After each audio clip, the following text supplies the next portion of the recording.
Hello बच्चों, अभी हम क्लास 8 साइंस का 13 चैप्टर कर रहे हैं। चैप्टर का नाम है our home earth, a unique life sustaining planet. ये बहुत ही डेलिकेट और अच्छा चैप्टर है।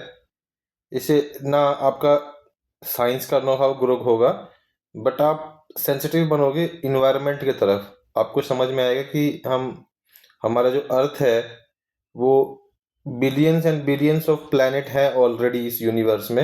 हमें पता भी नहीं है कितने ज़्यादा है ना। और हो सकता है कि उन सब में अर्थ एक सिंगल प्लैनेट हो जहाँ पे लाइफ है, हो सकता है, और कहीं पे लाइफ है ही नहीं। ठीक है।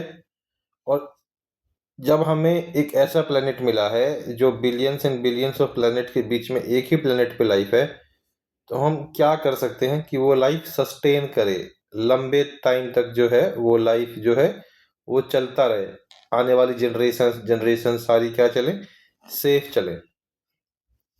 अब चैप्टर स्टार्ट करते हैं। तो ये क्या कह रहा है कि अर्थ कोई प्लैनेट ऐसा नहीं है, मतलब सिंपल प्लैनेट नहीं है कि आप मार्स पे जाओगे, वीनस पे जाओगे, कहीं जाओगे। It is not just any planet, है ना, ऐसा नहीं है। It is planet that sustain life, full of diverse landscape.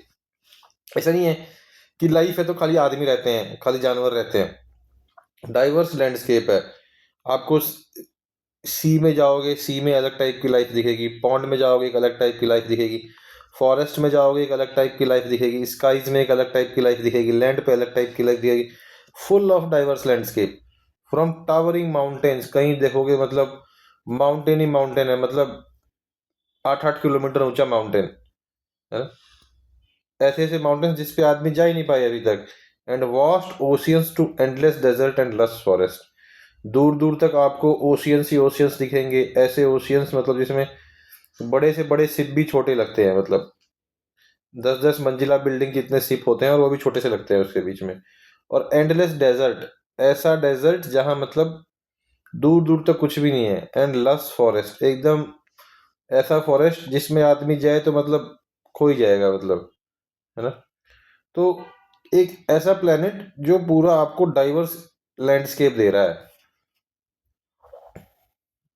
अब ये कह रहा है अर्थ यूनिक प्लेनेट क्यों है।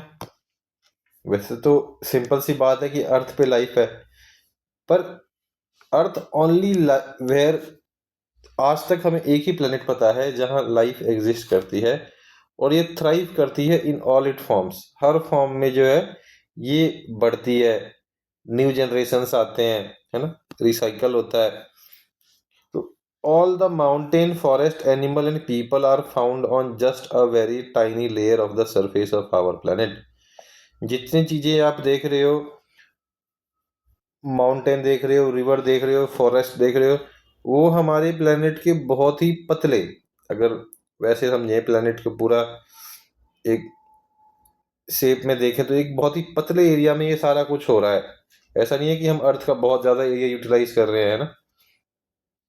तो कह रहा है कि अगर अर्थ आप समझो कि एक एप्पल के साइज का हो, सेब के साइज का हो, है ना, तो जो क्रस्ट है, क्रस्ट मतलब आउटर लेयर, ये वाला लेयर ना, स्किन लेयर है ना, जिसपे हम लोग रह रहे हैं, ये क्या, as thin as apple's skin.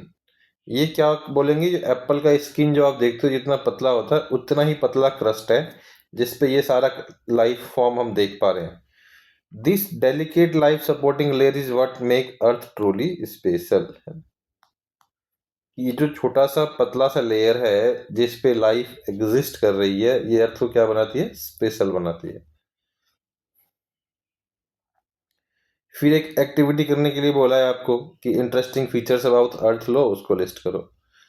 कि फिर अर्थ में क्या है, अर्थ में हमें मिलता है एयर जिसको हम ब्रीथ करते हैं, वाटर मिलता है जिसको हम ड्रिंक करते हैं, सॉइल मिलता है जो न्यूट्रिशन देता है प्लांट को ग्रो करने में, है ना, मटेरियल्स देता है हमें, रॉक देता है, टिम्बर देता है, मिनरल्स देता है, आयरन देता है, कॉपर देता है, जिंक देता है, जिससे हम जो टूल्स वगैरह बना पाते हैं, है ना।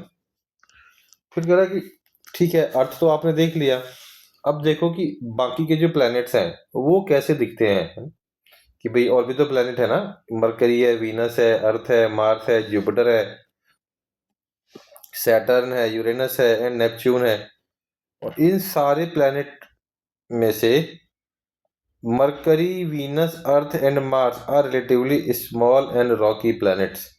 ये ऐसे प्लैनेट हैं जिस पे रॉक की फॉर्म में जो ऊपर का लेयर है ना वो हार्ड है। बाकी में क्या है, बाकी जो प्लैनेट है mostly made of gases, gases के फॉर्म में ही पूरा प्लैनेट है ना? तो पहले तो इन पूरे के पूरे जो आपको प्लैनेट दिखे ना, जो 8 प्लैनेट आपने देखा, mercury, Venus, earth, Mars, Jupiter, Saturn, Uranus and Neptune, इसमें से जो पहले 3 प्लैनेट है मरकरी, वीनस और अर्थ, है ना, और मार्स, यही 4 प्लैनेट में आपको जो है ऊपर का जो लेयर है अर्थ, ऊपर का लेयर प्लैनेट का वो रॉक के फॉर्म में दिखेगा। बाकी सारे प्लैनेट में मोस्टली प्लैनेट जो है वो गैसियस पार्ट में है। ठीक है, तो ये अब क्या कह रहा है कि आप ऐसा करो कि मतलब एक टेबल बनाओ जिसमें सारे प्लैनेट्स के नाम लिखो और उस पे एवरेज टेम्परेचर क्या है वो लिखो, है ना। तो एवरेज टेम्परेचर से हमें समझ में आएगा कि मतलब किस प्लैनेट पे लाइफ क्यों पॉसिबल है, क्यों पॉसिबल नहीं है। ठीक है, एक बार ये देखते हैं इसको। तो ये लगभग मैंने टेबल भर दिया। हो सकता है कि ये डेटा हर जगह आप देखोगे अलग अलग वेबसाइट पे थोड़ा अलग अलग दिखेगा, बट टेंटेटिव ऐसा ही दिखेगा, है ना। तो अगर समरी देखोगे तो मरकरी क्या आ रहा है, मरकरी सबसे गर्म नहीं है, सबसे गर्म कौन सा है, वीनस। इसका हम रीजन समझेंगे आगे, है ना। और दूसरा फिर जो पॉजिटिव में कम की साइड, मतलब पॉजिटिव टेम्परेचर है 15 डिग्री सेल्सियस, और क्या है थोड़ा ज़्यादा नेगेटिव भी नहीं है, थोड़ा पॉजिटिव भी, एकदम पॉजिटिव भी नहीं है। मार्स देखो -65 एवरेज टेम्परेचर है, एवरेज टेम्परेचर, ये एक लोकेशन का टेम्परेचर नहीं है। जुपिटर देखो -110। सबसे ठंडा कौन, यूरेनस कितना, -195। अब ये तो हो गया टेम्परेचर में। तो कोई पूछेगा सबसे गर्म कौन, तो वीनस सबसे ज़्यादा गर्म, है ना। और सबसे ठंडा कौन, यूरेनस, सॉरी नेपच्यून, है ना। सबसे ठंडा कौन, नेपच्यून, -200 लगभग। अब साइज में आप देखोगे कि साइज में अर्थ के कंपैरिजन में मरकरी बहुत छोटा, लगभग 1/3। वीनस लगभग बराबर बराबर, अर्थ तो ठीक है। मार्स देखोगे लगभग आधा अर्थ का। जुपिटर देखोगे लगभग 11 टाइम्स, मतलब अर्थ 11 अर्थ के बराबर। सैटर्न देखोगे ये भी लगभग 9.5 9.5 टाइम्स के आसपास। यूरेनस भी बड़ा है 4 टाइम्स के आसपास। नेपच्यून भी बड़ा है 4 टाइम्स के आसपास। तो साइज में सबसे छोटा कौन, स्मॉलेस्ट कौन, मरकरी, है ना। और एटमॉस्फेयर की बात करोगे कि भाई किसका अपना एटमॉस्फेयर है, तो मरकरी का तो कोई एटमॉस्फेयर नहीं है, बाकी लगभग सब में अपना एटमॉस्फेयर है ना। तो ये टेबल आप ध्यान रख लेना, आगे आपके फ्यूचर एग्जाम्स के लिए आगे काम आएगा। ठीक, अब कह रहा है कि वैसे अगर सिंपल दिमाग लगाएं तो भाई हीट का सोर्स कौन है, सन है। जो सबसे नजदीक होगा सन के वो सबसे ज्यादा गर्म होगा, तो फिर भी मरकरी सबसे ज्यादा गर्म नहीं है ना। तो ये कह रहा है कि वीनस सेकेंड प्लेनेट है फिर भी सबसे ज्यादा गर्म है। अब रीजन ये नहीं है कि वीनस सबसे नजदीक है, रीजन ये है कि मरकरी सिंपल एक प्लेनेट है, सन के पास है, तो सन इसको हीट दे रहा है, ये गर्म हो रहा है ना, जैसे आप खाना पकाते हो। अब वीनस क्या है, प्लस हर बॉडी अपना हीट रिलीज करती है, तो अपना जो है हीट रिलीज भी कर रहा है, हीट रिसीव भी कर रहा है और रिलीज भी कर रहा है ना। अब वीनस का क्या है, ये वीनस है, ये उसके बाहर का एटमॉस्फेयर है। वीनस के पास हीट आती है, ठीक है, हीट आती है। और पर जब वीनस इस हीट को रिलीज करने जाता है, तो रिलीज करने जाता है तो ये रिलीज नहीं हो पाती, अंदर ही फंस जाती है ना। तो वीनस के एटमॉस्फेयर की वजह से एक तो वीनस हीट बाहर भेज नहीं पाता, और जो सन से हीट आ रहा है उसको एब्जॉर्ब कर रहा है, तो इकट्ठा होके क्या होता रहता है, गर्म होता रहता है, गर्म होता रहता है। तो जो इसका एटमॉस्फेयर है इसकी वजह से वीनस गर्म हो रहा है सबसे ज्यादा। और मरकरी का अगर एटमॉस्फेयर होता अपना तो मरकरी सबसे गर्म होता, बट अभी कौन है सबसे गर्म, वीनस। ठीक है, अगला देखते हैं कि वीनस पे अगर आप देखोगे जो एयर है, एयर एयर कंप्लीटली किससे मिलके बना हुआ है, कार्बन से। कंप्लीटली क्या गैस भरा हुआ है वहां पे, कार्बन पे, है ना। तो carbon dioxide gas, sorry carbon which does not let the heat escape. अब कार्बन डाइऑक्साइड क्या होता है, हीट एब्जॉर्बर, है ना, हीट एब्जॉर्बर या फिर ट्रैप कर रहा है ना। कार्बन डाइऑक्साइड हो गया नॉर्मल, कार्बन हो गया, सल्फर डाइऑक्साइड हो गया नॉर्मल, ये सब क्या है, हीट को स्केप नहीं होने देते। और this is called the green house gas effect. अब मैं कुछ और आपको गैस बताता हूँ जिसकी वजह से ग्रीन हाउस इफेक्ट होता है।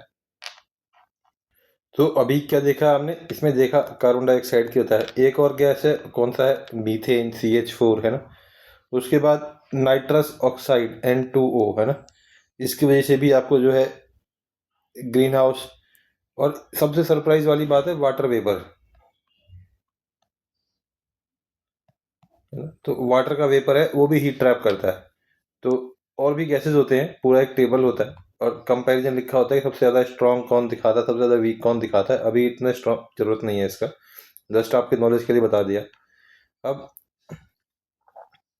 इसी ग्रीन हाउस गैस इफेक्ट की वजह से आप देखोगे तो अर्थ पे जो है टेम्परेचर कैसा रहता है, एकदम राइट, ना बहुत ज़्यादा गर्म है अर्थ, ना बहुत ज़्यादा ठंडा है। रीज़न क्या है, ये ग्रीन हाउस गैस इफेक्ट है ना।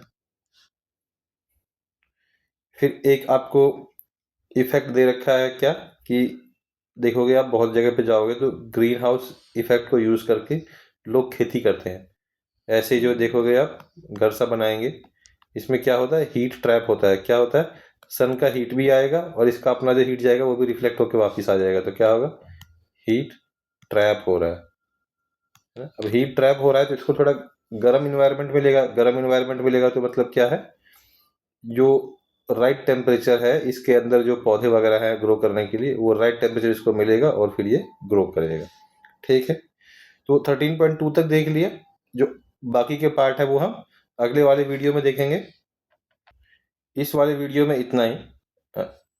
Thank you for watching this complete video. एक बार क्लोज करने से पहले प्लीज़ लाइक एंड सब्सक्राइब कर दें। और अगर आपको हमारी किसी भी टाइप की हेल्प करनी है तो ये हमारा यूपीआई हैंडल है, इस पर आप डोनेट करके हमारी हेल्प कर सकते हो। लास्ट में अगर ये हमारा ईमेल आईडी है और ये टेलीग्राम लिंक है, अगर आपने हमसे कनेक्ट करना है, हमारे से 1-to-1 क्लासेस चाहिए, हमारे चैनल पे पढ़ाना है, या फिर किसी चैप्टर के नोट्स चाहिए, किसी क्वेश्चन का आंसर चाहिए, तो यू कैन राइट। कोई और भी फीडबैक हो आप इसमें हमें लिख के और हमसे क्वेरी पूछ सकते हो। So thank you again very much for watching this complete video.